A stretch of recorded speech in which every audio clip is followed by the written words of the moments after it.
Ladies and gentlemen, now hosting the RizzoCast, put your hands together for Steven Risotto!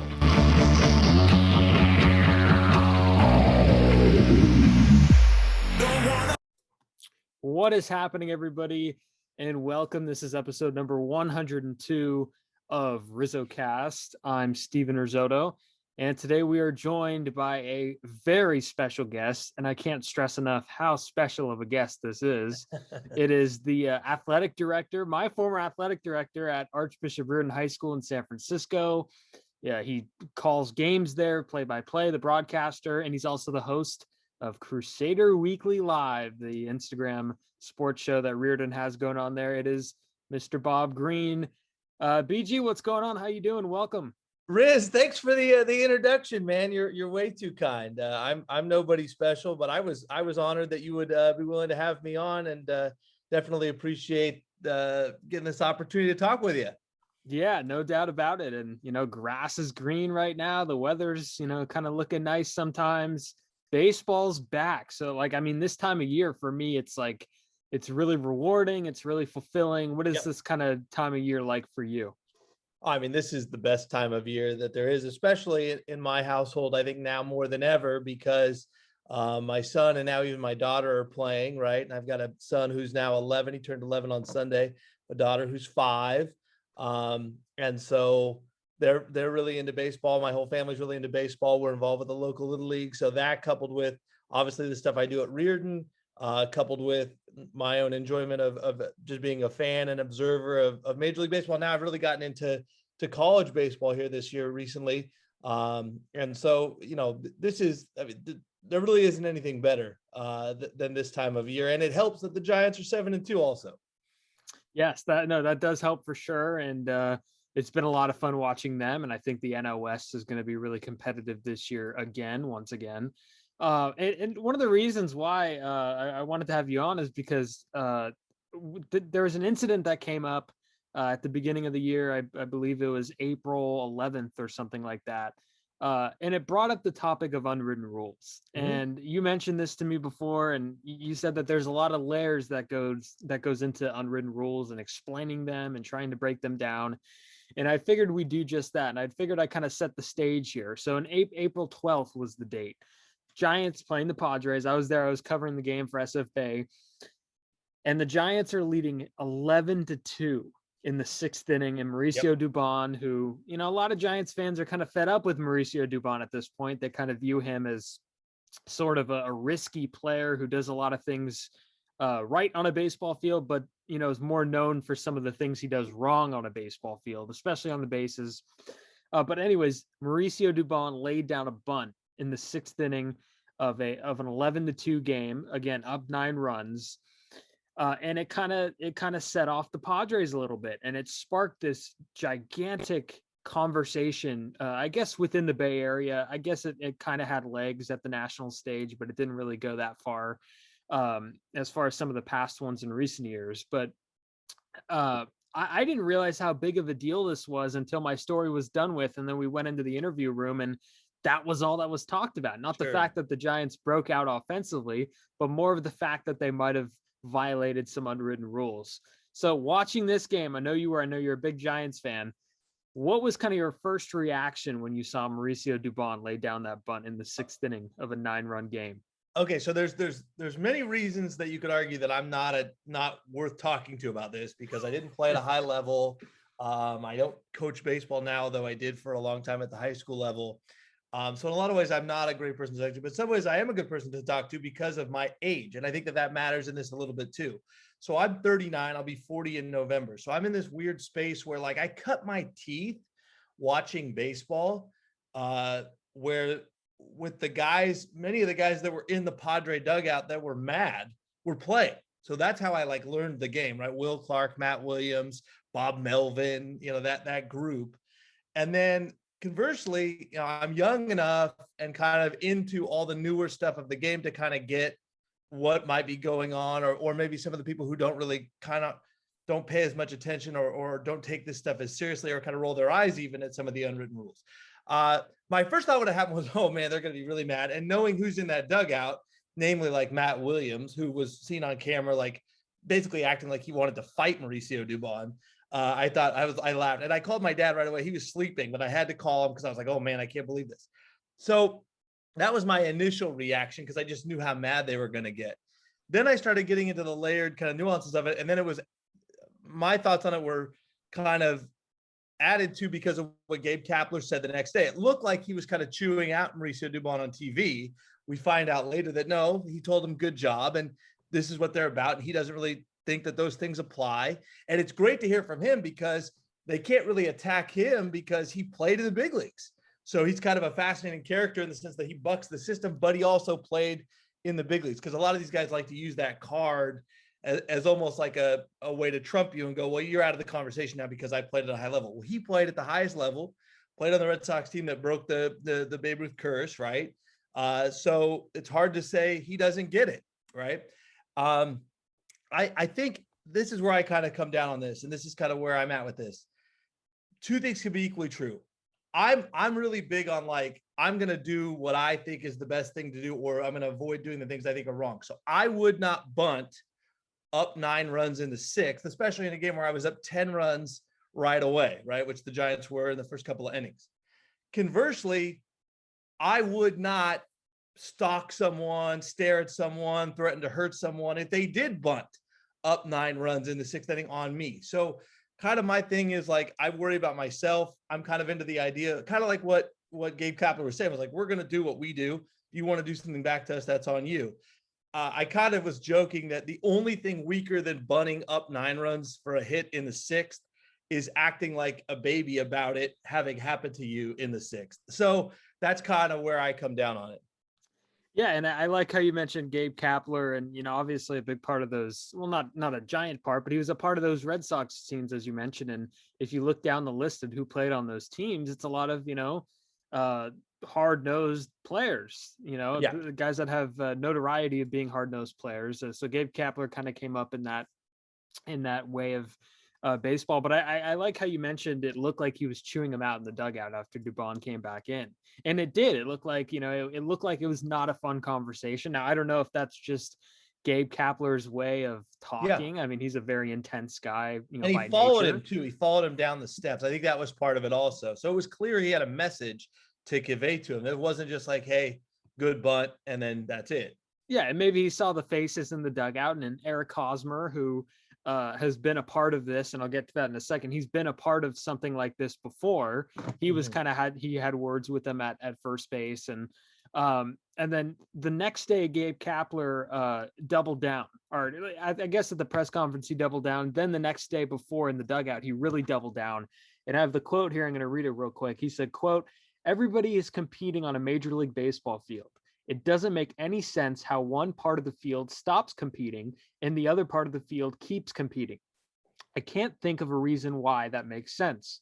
The pitcher on the mound is trying to get you out. The batter at the plate stops competing with all the tools at his disposal. I've never quite understood it. I don't understand it now, and I don't understand that the best way to play this game is to take away any of your tools to be successful on a Major League Baseball field." And then he went on to say, "What is the threshold? One team thinks it's 8 runs in the 6th inning. Another team thinks it's just keep going after as long as you're early in the game. But there's no real cutoff point. That's a tough place to be." And then here's the big knocker. And this is kind of where I'll get into it here. He said, "If we don't want a team to bunt, we will defend the bunt. If we don't want a team to steal, we will defend the steal. If we don't want a team to swing 3-0 late in the game, we'll throw a ball." So I see, but again, like you, I've never played professional. My highest I've ever gotten is, high school. So I've never gotten to the highest of highs in baseball. So I don't know how much I could speak on this, but I do know the coaches that I've had throughout my playing career have genuinely been, old school type coaches who kind of preach the respect the game. And that's definitely something that I think has stuck with me. With that being said, in this situation, I think Mauricio Dubon, it's probably not the right move for him to bunt. And here's some of the reasoning behind it. I think that Mauricio Dubon, for me, I think he's easily the 26th, 27th, 28th guy on the roster right now in April. And when May comes around and you have Evan Longoria coming back and you have Lamont Wade Jr. coming back, Mauricio Dubon's fate is not sealed on this team, on this active roster. So that's where I would like to see him swing the bat, I guess. I mean, what are you going to get? What are you going to get? A curveball and a 2-0 count in a 10-run game? Probably not, right? So you're going to get fastballs. And the other part that I have of this is, why I agree with Gabe Kapler on one thing. There should never be any instance in professional sports where a team slows down to, I guess not let the other team catch up, but in any way slow down. I feel like that defeats the purpose of, telling kids in the youth levels, be competitive, you got to win, because that's what's often preached. And I feel like it sends a weird message when you're a team that, can't do everything that you did early in the game just because you're winning by so much. Yeah, two things on that. One, I think you bring up a key point. This is professional baseball, not even professional baseball. It's Major League Baseball. So this is not the same as a high school game or certainly a little league game where one team is totally outmanned compared to the other. So I think the context of that is really significant, right? Because at the lower the level it is, the greater the discrepancy in terms of talent, right? And so that's where maybe you might want to get into, hey, let's ease up here. This is Major League Baseball. That's number one. Number two, what I find really humorous, and you bring up the idea of respecting the game, and a lot of these guys like to talk about respecting the game, respecting your opponent. I have a hard time taking people seriously, Major League Baseball folks seriously, about respecting the game when in the same game they're talking about respect, they pitched Will Myers.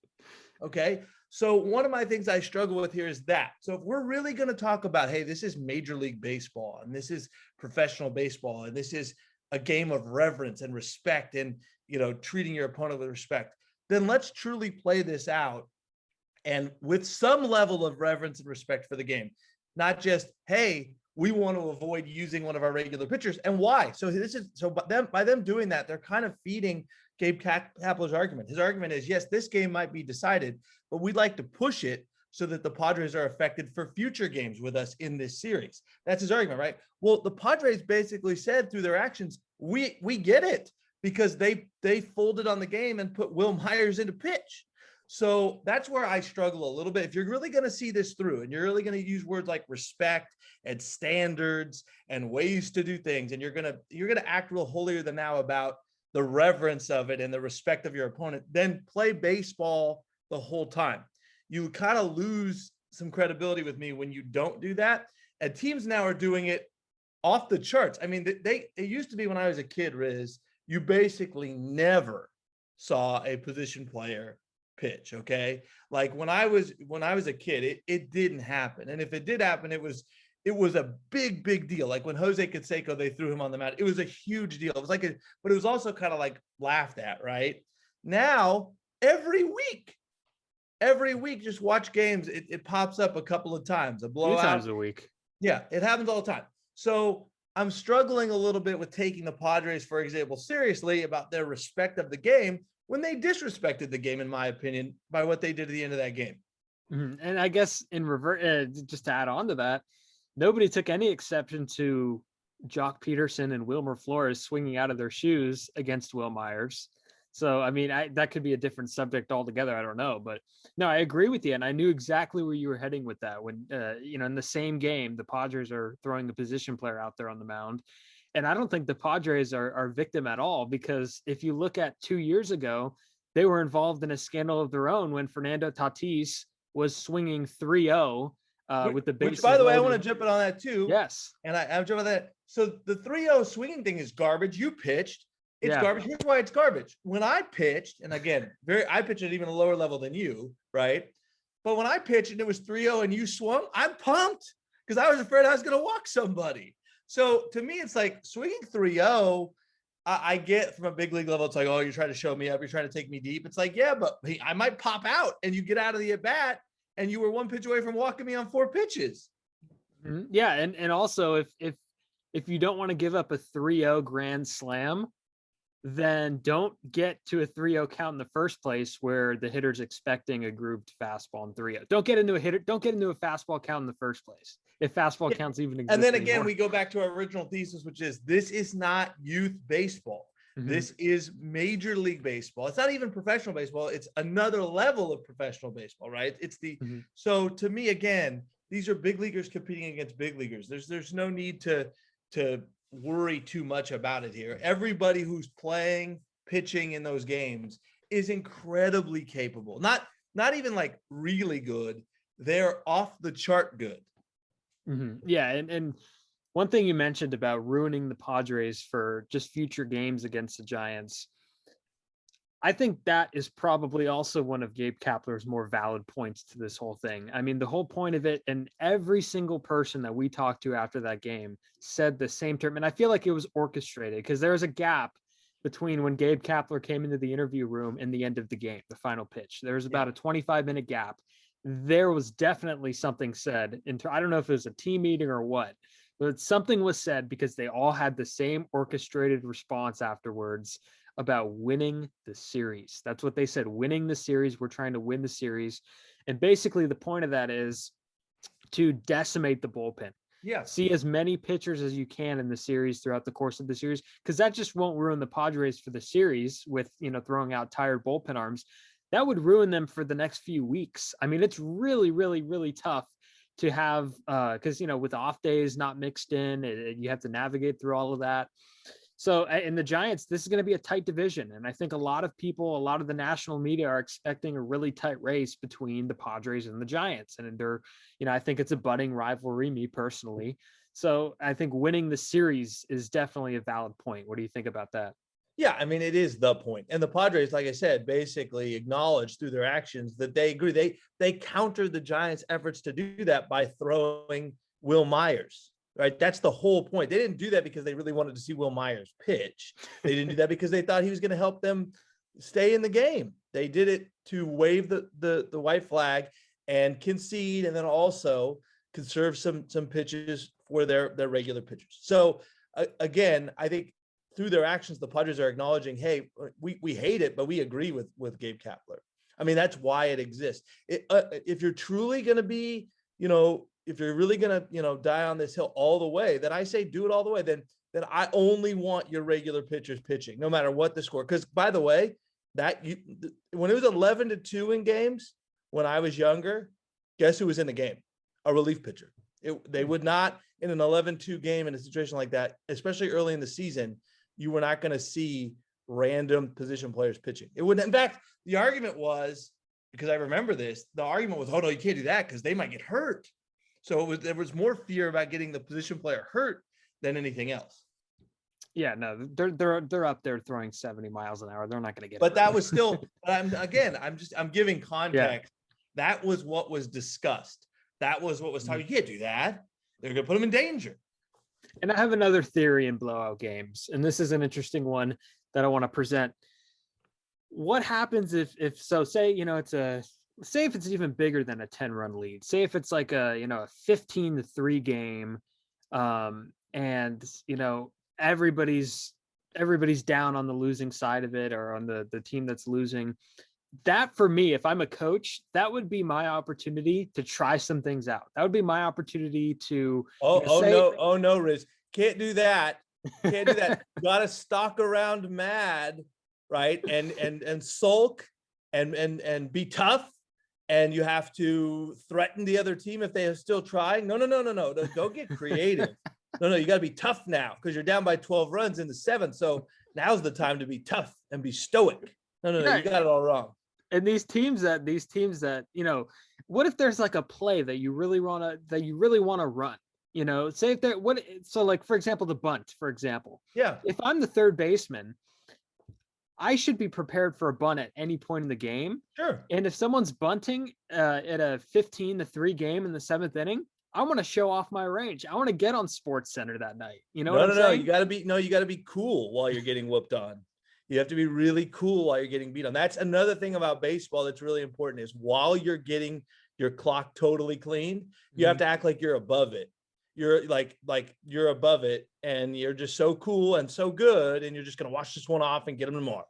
And frankly, you're losing by that much. So your logic is right. This is, look, I want to be clear about this. This is why the Giants as an organization, by being more creative and pushing the envelope and trying to win in the margins, that's why they have such wild success, right? Because it's a sport that largely goes, no, I'm going to do the exact same thing you do, exactly the same way, and then we'll see what comes out of it.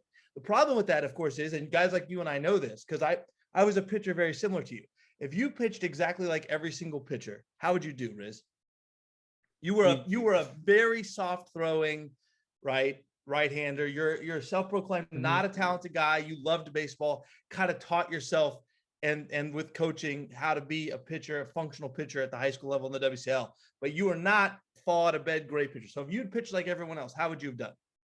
It wouldn't have been good, because that I would have gotten, if I were to throw like someone who had better stuff than me, then I would have gotten killed.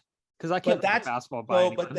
But to be clear, that's a more extreme example, because you don't have as much base talent as a big leaguer. But that's baseball thinking. Is I'm good, you're good, I'm just going to play and we're going to out execute you. That's always their thinking. That's why one, when people push the envelope, they don't like it. And two, it's why when people push the envelope, they usually have success, because they're operating in a space that doesn't make adjustments like that. For a sport that prides itself on adjustments, they sure struggle with making adjustments. I've always found that funny, right? Like I think it's funny that we act like we can't, like, I've always thought it was funny that we acted like shifting was like, well, I can't believe this. Like, well, what do you mean? He hits most of the balls over here, especially relative to who's pitching. Why wouldn't we stand over there? Like the fact that actually is discussed in our sport tells you all you need to know about who's involved with the sport. Yeah. And the casual fans that are watching didn't realize that guys have been getting shifted on for 50 plus years. Of course.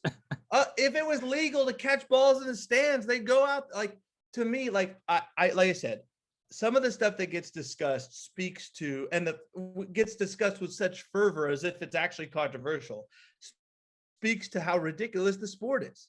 Like now we're getting people that are mad, for example, now this is a little off topic and I'm getting all fired up, but like the pitch comp stuff, right? Yeah. Right, the pitch comp stuff. I don't know that much about it. You don't know that much about it. None of us do yet, right? But I love how instantly people are like, no, this is terrible. Why is it terrible? You know what's terrible? All your ridiculous signs every time somebody gets to second base. All the times you have to stop play and have the catcher and pitcher talk to each other. That's bad, okay? If we're able to use technology that moves this process along while also securing the secrecy needed to make sure that the sport has the integrity it needs, good. Not bad, good. Yeah, and PitchCom, by the way, I like how you brought up PitchCom. PitchCom, if done right and if the technology is good, it is a tool. It's a great tool. So it's speeding up the game. Yeah, it's speeding up the game. It's speeding up the game. I don't think a lot of old school people should dismiss it right away, because it's a tool where the catcher could, they click a button and like fastball and it goes in the pitcher's ear and they get the sign right away. And there's no stealing signs involved that the guy at second can't pick up. I guess he might be able to pick up location, but even then, but it's a great tool, and it will eliminate all the sign stealing or, whatever goes into sign stealing. Well, what it'll also eliminate is the ridiculous, and I do mean ridiculous, sets of signs they have to come up with to navigate this in a traditional way or a pseudo-traditional way. I mean, at the end of the day, like I said, the fact that we debate the pitch comp as if it's some sort, oh my gosh, like in the NFL, they don't talk about like, I mean, what are they going to do? The quarterback has a microphone in his helmet and the coach could talk. That's crazy. Like, it's not even discussed. We don't even discuss it. And you know why? Because it's something that helps the game move along, and it only impacts the people that are playing, and we just move along with it. And honestly, PitchCom working well, you won't even see the difference between signs. Nobody, if you're watching a game, you would not even tell. Yeah. No. And again, I am an old soul in a lot of ways. You know that I love the game and I love the old school part of the game in many, many ways. Like I'm not a huge, like I in some ways I don't love replay because it's taken from us kind of that climactic moment of like, okay, like I said, like I've said before in other interviews, like the base hit to the outfield, guy rounds third, comes home, there's a bang bang play. What's the call? Like that used to have a real feeling of emphasis, and it's really been stolen from us because of replay. But whatever, like I said, I'm old school in that way, but I just don't understand. I just don't understand, and I struggle with, and I really really struggle with the kind of the overreaction to these simple things that it's like whatever, especially some of these former players, because it's like, okay, you hate the pitch comm stuff. Well, you don't play, so who cares? Like you're not playing, so who cares? And the game evolves. So I mean, baseball's way different than it was 100 years ago. There's probably guys that played a long time ago that would go, who would use a glove like this? Is a ridiculous glove. With a glove like this, it'd be really easy to catch. It's a huge advantage. A glove like this, I would be an amazing fielder. This doesn't even feel like baseball anymore. Helmets? What are those? But guys wear helmets. So again, we can play this. That's the part for me that always, and I guess because I am into the game beyond just the last 20 years or just beyond the time that I was a player of any kind, because I'm into the game beyond just that window. I kind of chuckle at the guys that act like they can't believe stuff is happening. Go, well, when you played, you were getting stuff, advantages, different things that the previous generation and generations didn't have. That's not new. You're just discovering it now. Mm-hmm. Yeah, no, 100%. And there's another aspect to the whole unwritten rules thing that we should touch on, and that is the retaliation aspect of it. And there's a lot of managers, and I guess until the older school managers kind of get pushed out of the game, which I don't know how long it's going to be until that happens, because Bob Melvin and all those guys, they're still looked at as some of the game's best managers. Yeah, although Bo Mel's not a hit you sort of guy, like that's not his deal. So yeah, he's my example in terms of like length that they've been in the game and years that they've put in. But there's still people and there's still players that come up through different communities that feel that hitting someone in retaliation to breaking unwritten rules is still the right thing. Like if a guy bat flips on you, I'm going to hit him the next time up. That's still like the mindset for a lot of guys. Yeah. And I think with that too, one of the reasons that's been curbed, let's be honest, is the amount of player movement, right? Mm-hmm. So the same guy you're throwing at today is your player tomorrow, whether it be a teammate or a player you're managing or coaching. So that's changed. I mean, you look at even like the situation with the Astros, right? With the sign stealing and the cheating and all that came about with that. The awkward part is those guys have now since been dispersed to other franchises, and it kind of gets awkward because now we're playing together and we're teammates, and there's an awkward dance that kind of has to be played out through that. And so I think that's part of why that's changed. Here's the thing, I am not into throwing at guys for the sake of throwing at guys. I am into throwing inside with purpose to help manipulate my ability to manage the strike zone and manage the at bat and manage other at bats. So, and there's a difference, and I think you get this. I'm not trying to hit you. That's weak. I am going to throw. It is a hard ball, and I am going to use it as a tool to maybe so that you don't dive out so much, or just put a little doubt in your mind. It's never about hurting or even hitting someone. It's about the thought that I can plant in your mind that can then help me get you out. Yeah, no, I agree with, and not enough people pitch inside today. Not enough people pitch inside with their fastballs because guys are on top of the plate and they're scared to throw inside. And I think that's a tragedy to pitching as a whole. And I also think that, and this is kind of moving into the whole bat flip thing. I know I'm going down that road here, but if a guy hits one 450 feet and, does a bat flip, first of all, my rule with bat flips is that they're exciting for young kids, and anything to get kids into the game, I'm in favor of, but just don't look stupid doing them. If you look stupid doing them, that looks funny on you. And anyways, but if you hit a home run, 450 feet, you bat flip, that gives the pitcher the okay and the go ahead to when he strikes you out the next time to pump his fist walking off the mound. Yeah, I think that's fair. And look, I get it. I've given up a home run before, and it's a very funny feeling.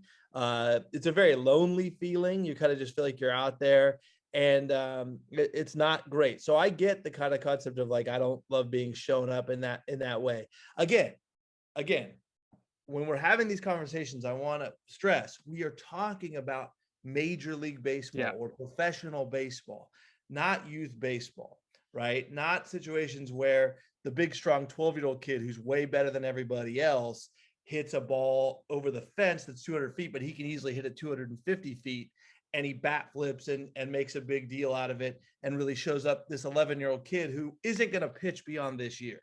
That those two things are totally separate. I think that's part of the trouble here is that this game is played on a very large scale by many different age groups and ability levels, which is fantastic.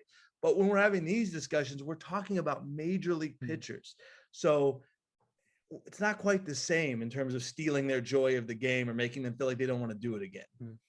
And if a major league player bat flips and the other team gets upset by it, I think that fuels the fire. Exactly. It's one good of the drama. things I kind of like, I mean, it feels a little bit contrived, frankly, but one of the things I've kind of enjoyed about college baseball is the amount of like clear sort of conflict that's brewing under the surface between the two teams playing at a given time. Part of that is dictated by the kind of the age group. Part of it's dictated by the type of folks that gravitate towards playing college baseball and kind of their mindset and how they are. But it adds a layer of fun, right? I mean, it adds a layer of enjoyment from a fan's perspective. And so, I think that's fine. But again, when we're talking about these things, I just think it's important to keep it in context of Major League Baseball. This is not your son who's 10 giving up a home run and being embarrassed. This is a major league pitcher who, like I said, we're not just talking about the really good. We're talking about the off the charts great. That's how great they are.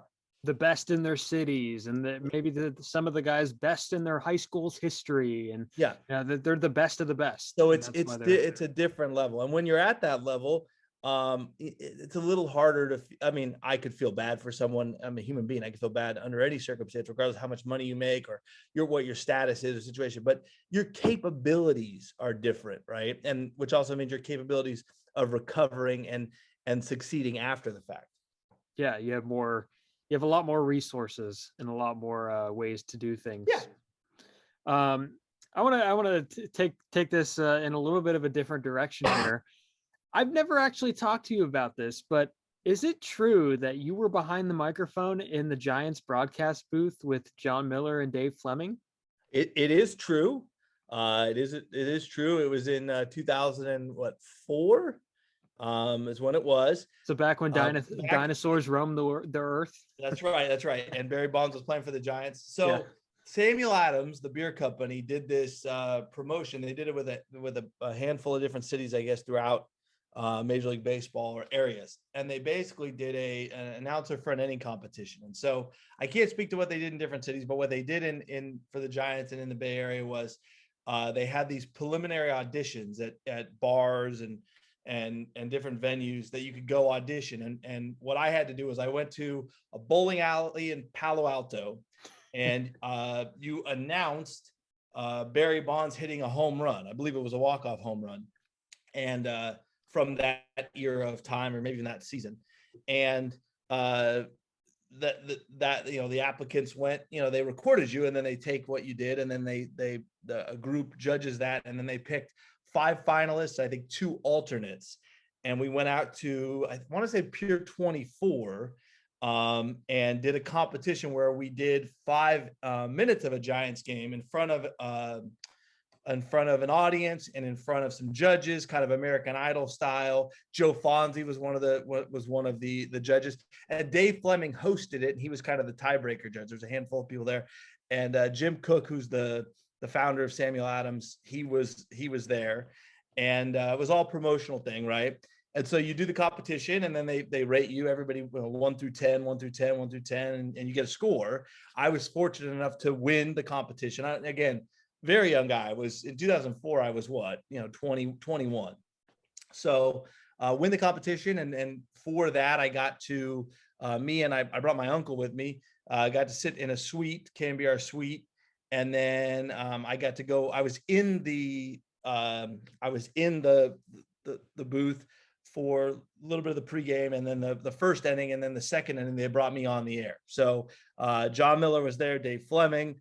Giants played the Diamondbacks that night, scored a bunch of runs, and it was a blast. So that's not a rumor, or if it is a rumor out there, I can confirm it now. It's true. It really happened.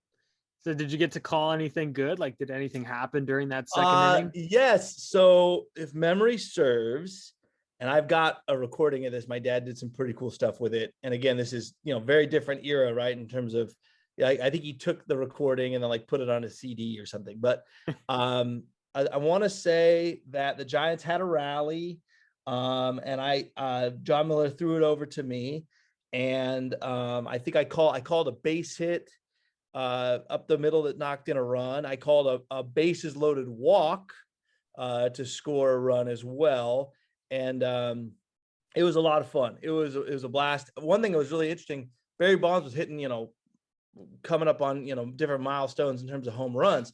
So when I was on the air and the Giants were rallying, this was back when Fleming was very new. So I was on the air with Miller, and I was kind of basically, Fleming was stepping back during that window of time. And then John Miller kind of told me off the air, he said, when Barry comes up, don't talk. Like, no matter what, don't speak. And the idea was, because these home run clips, they have legs, and we don't want just some random voice in the clip. Not that it was like, the home run to break Babe Ruth's record or anything like that, or pass him or break Aaron's record, anything like that. But it was, they knew that the home run had some value in terms of the audio. So they didn't want some random kid's voice at all on the call. So I was told very much to be quiet when he came up, which happened to run during the time that I was on the air. So I had to kind of deal with that, but total blast. Super glad that I did it, obviously, and really glad that I did it. And this matters to me that I did it when I was 21, because I think that I was old enough to kind of appreciate it, but young enough that they appreciated me. Right. And so I think in the end, that really worked out well. I think had I been me now, not that they wouldn't have been nice to me, they would have been great to me, but it would have been a totally different vibe to have a truly grown man with 2 kids in there, as opposed to kind of this young man who's starting his life and is into this stuff. Looking back, that was a key element that added some value and added the joy of it. And I think made the guys that were involved with it, made them relax, and also try to make me more comfortable. I'm trying to imagine. That's great, by the way. I'm trying to imagine you when Bonds is saying 660. Yeah. Well, again, I'm very much a rule follower. I mean, John Miller could have told me he needed me to jump out of the booth, and I probably would have done it. So it was all good. I was jazzed to even be up there. I did learn a lot about kind of the way the Giants do things. I mean, this was very rare. The Giants are, they're very friendly. They're very fan friendly. They're very interested in having the fans be close, but not too close, right? Like the guy from KMBR that kind of showed me around. He's like, look, we're going in. I've never been into the KMBR radio booth, yeah. Right? He at the ballpark. So he was kind of giving me context, like, we don't just do this. It's not they don't goof too much at KMBR, right? Especially with the Giants. It's not their deal. They want to have fun, but it's not just, hey, anybody's welcome. So I kind of got the importance of that. Have I ever told you my Dave Fleming impression? Have I ever shown you? No. That? Okay. No. Here we go. Okay. This is great content right here. Dave Fleming live from the Hawaiian Airlines broadcast booth. That's I like it. That's good. Yeah, it's not great. It's getting there. It's good. It's good. And what's really cool is Fleming has become a national broadcaster, really, and in many ways doing a lot of the same things that John Miller did when he was going with the Orioles, then eventually the Giants, right? Doing some national stuff, and he does the football stuff too. And he could leave, he could get any job he wants in sportscasting, but he still sticks That's around. Right. There's a lot of, you could tell he really enjoys it. Like the window's been open for him to leave for years. And I don't know if you're familiar with Steve Berman, who used to write for The Athletic. He's known also as the Bay Area sports guy. He did a great media column, and I actually talked to him about this on the podcast. And he was like, yeah, Fleming could go wherever he wants, but he really, really likes San Francisco. Yeah. So there's a lot of respect there for Dave Fleming.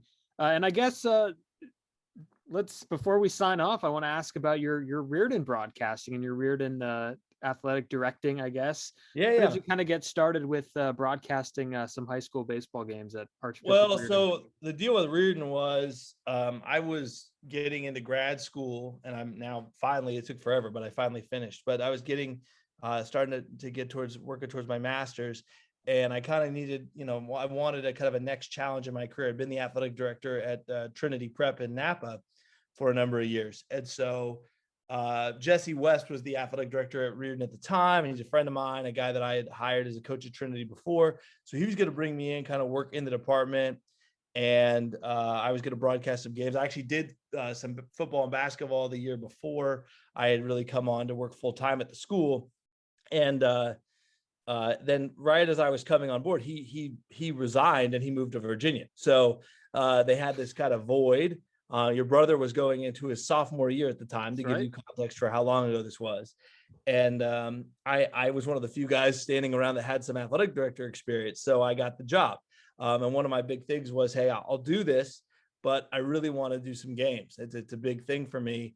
And so I've really used my full-time job to help fuel my hobby, basically, which has been, doing these games. So I've obviously done the football and basketball for years. I started doing the baseball strictly because I just love the game and I love calling the game. And I do it, we're not even doing it, with the streaming and you can watch it in the whole bit. We're just doing it audio at this point.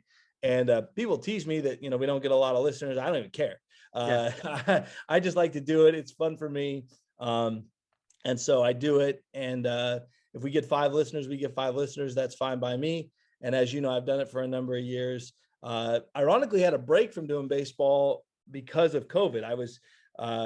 I hadn't done any games yet in 2020 when COVID hit, and obviously that season got derailed. And then last year, or last season before this one, we had all the sports going on, so I wasn't really in a position and freed up enough to do some of the baseball games because we were doing basketball at the same time, every sport at the same time, it seemed like.